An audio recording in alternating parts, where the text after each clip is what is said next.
In 1983, a team of deeply pious scientists conducted a radical experiment in an undisclosed facility.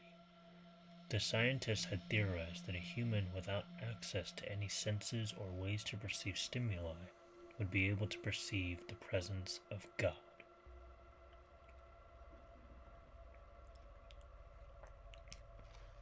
They believed that the five senses clouded our awareness of eternity, and without them, a human could actually establish contact with God by thought.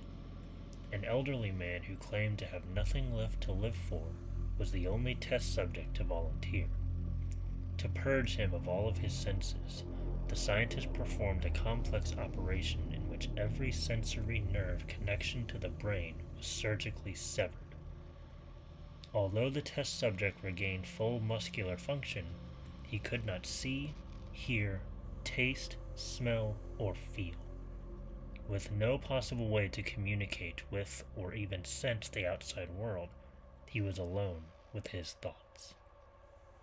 Scientists monitored him as he spoke aloud about his state of mind in jumbled, slurred sentences that he couldn't even hear. After 4 days, the man claimed to be hearing hushed, unintelligible voices in his head. Assuming it was an onset of psychosis, the scientists paid little attention to the man's concerns. 2 days later, the man cried that he could hear his dead wife speaking with him, and even more, he could communicate back. The scientists were intrigued, but were not convinced until the subject started naming dead relatives of the scientists. He repeated personal information to the scientists that only their dead spouses and parents would have known. At this point, a sizable portion of scientists had left the study. After a week of conversing with the deceased through his thoughts, the subject became distressed, saying the voices were overwhelming.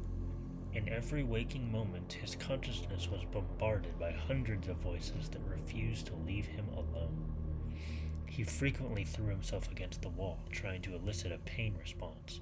He begged the scientists for sedatives so he could escape the voices by sleeping. This tactic worked for 3 days, until he started having severe night terrors.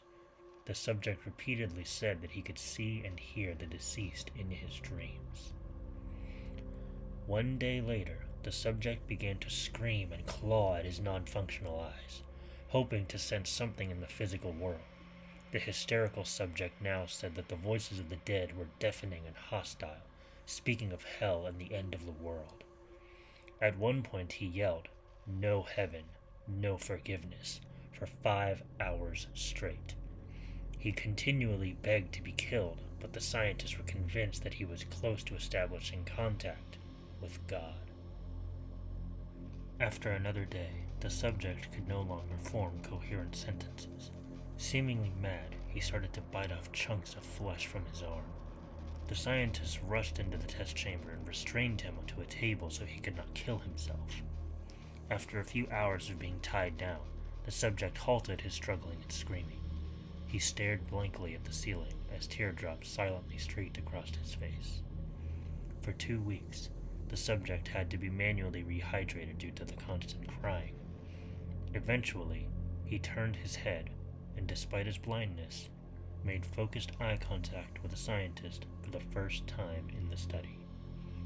He whispered, "I have spoken with God, and He has abandoned us."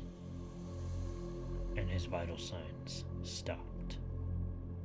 There was no apparent cause of death.